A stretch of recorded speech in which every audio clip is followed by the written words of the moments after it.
मेरा नाम मनीष देवांगन है और जैसा कि आज हमारा सेमिनार है जिसका शीर्षक सर्वधर्म समभाव। ये सर्वधर्म समभाव विचारधारा महात्मा गांधी द्वारा लाया गया था, जिसमें सभी धर्मों का जो मूल है वो एक ही है। सभी धर्म का जो पाथ है मतलब रास्ता वो अलग अलग भले ही हो सकता है, पर जो मूलतः धर्म का वास्तविक स्वरूप जो बोला जाए वो एक विचारधारा से ये पता चलता है। महात्मा गांधी का जैसे कि कल आप जानते हैं कल जयंती था, 1869 में इनका जन्म हुआ था। ये बहुत बड़े आपके फ्रीडम फाइटर में जाने जाते हैं। अब ये सर्वधर्म समभाव का अगर देखा जाए तो ओरिजिन कहाँ से है, तो हम देखते हैं जो विवेकानंद के गुरु श्री रामकृष्ण परमहंस थे, उन्होंने द्वारा ये कॉन्सेप्ट लाया गया। उन्होंने नाम दिया था यतोमत ततोपत। ये जो यतोमत ततोपत है इसका मतलब है कि जितने मत उतने पद, उतने ही रास्ते, जितने रास्ते उतना मंजिल। तो अब ये उन्होंने ऐसे ही तो नहीं कह दिया कि यतोमत ततोपत। आपको उनके जीवन में श्री रामकृष्ण परमहंस जी के जीवन से पता चलेगा कि वो स्पिरिचुअल सीखा तो थे ही, आध्यात्मिक तो थे ही, आध्यात्मिक के का जो लगाव तो था ही। वो हिंदू धर्म का अध्ययन किए, फिर उन्हें को लगा कि और धर्म का भी वास्तविकता जाननी चाहिए, तो उन्होंने इस्लाम, क्रिश्चियनिटी, बुद्ध, सिख ये सबको फॉलो किया और आखिरी में उनका ये कंक्लूजन था कि यतोमत ततोपत। उन्होंने ऐसे ही पढ़ के नहीं बोल दिया कि सभी एक ही जगह जाके होते हैं, उन्होंने अपने लाइफ में उसको उतारा। जैसे कि ये कैसे हो सकता है, बोलेंगे कि सब अलग अलग रास्ता कैसे एक ही जगह जा रहे हैं। इसका दो चार बहुत ही बेहतरीन एग्जाम्पल देते हैं श्री रामकृष्ण जी। उनका वो पढ़े थे वचनामृत है, उसमें वो कहते हैं कि ले रहा हूँ, कोई कहता है कि मैं H2O ले रहा हूँ, सब अलग अलग नाम भले अलग है लेकिन ले क्या रहे वही तरल पदार्थ, इसको हम आमतौर पर वाटर कहते हैं। अब एक और उदाहरण देते हैं कि अगर तुमको तालाब के केंद्र में जाना है तो तुम किसी भी किनारे से जाओ, तुम पहुंचोगे तो केंद्र में, भले वो तुम्हारा पाथ उस केंद्र से दूर का हो या फिर पास का हो, लेकिन जाता सब एक ही जगह है। आपको श्री रामकृष्ण मिशन में जो इसका वो है उसका आपको प्रतीक भी दिखेगा। जो उनका टेम्पल का डिजाइन है वो इस तरह से किए हैं कि आपको हर धर्म का उसमें सिंबल दिखेगा। तो फिर ये जो महात्मा गांधी के द्वारा सर्वधर्म समभाव ये लाया गया था, और ये इसका लाने का मूल कारण यही था कि आजादी के लिए हमारा जो भारत देश है उसमें क्या है, विभिन्न धर्म के लोग रहते हैं, विभिन्न कल्चर है। तो अब ये सबको यूनिटी बनाने के लिए, एकता बनाने के लिए इन्होंने सर्वधर्म समभाव का विचार लगा। और देखेंगे भी बहुत से मूवमेंट है जिसमें महात्मा गांधी सभी धर्मों को एक साथ जोड़ के, क्योंकि हमको चाहिए था आजादी उस समय, और आजादी हमको मिल सकती थी एकता से।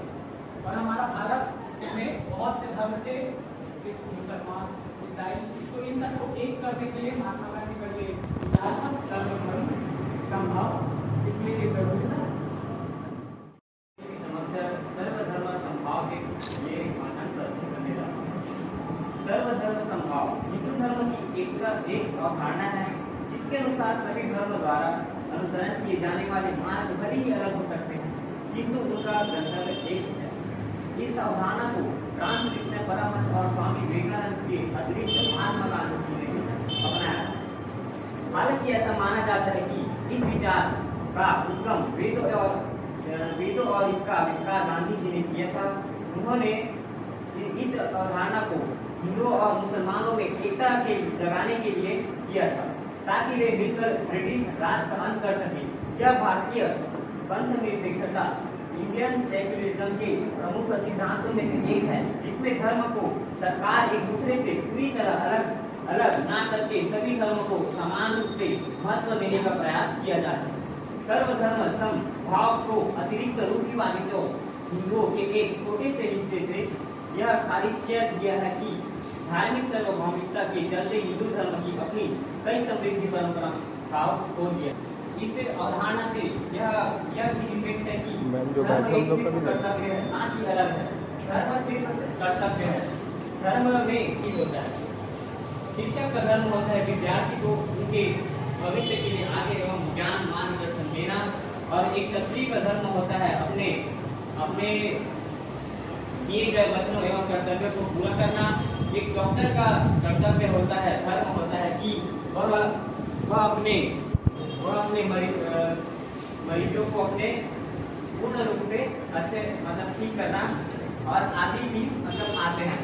धर्म सिर्फ केवल नाम ही अलग है या फिर और कुछ ऊंच नीच के कारण नहीं, और यह माना जाता है कि धर्म की एक ऐसी भी परंपरा एक समय में थी कि धर्म केवल एक ही होता था, मनुष्य केवल एक ही होते थे, किंतु आज वर्तमान में मनुष्य को धर्म के नाम पर बांट दिया गया है और मनुष्य अपनी अपनी परंपराओं एवं धर्म के वास्तव खो दिए गए हैं। धन्यवाद। गांधी याद आते हैं, अतः यह कहने में अविश्वसनीय नहीं है कि गांधी के विचार, दर्शन तथा सिद्धांत कल भी प्रासंगिक थे, आज भी है तथा आने वाले समय में भी रहेंगे। सर्वधर्म प्रार्थना का विचार वास्तव में बहुत बड़ा और व्यापक है।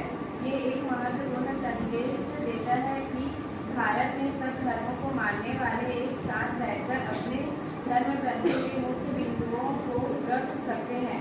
जॉर्ज सोलोमन ने बताया कि गांधी जी को बाइबल और ईसाई धर्म के संबंध में करीब से जाने का अवसर मिला, जो सख्ती लॉक से गांधी जी और लॉक ने गांधी जी की जीवनी लिखी थी। इसे गांधी जी की पहली जीवनी माना जाता है।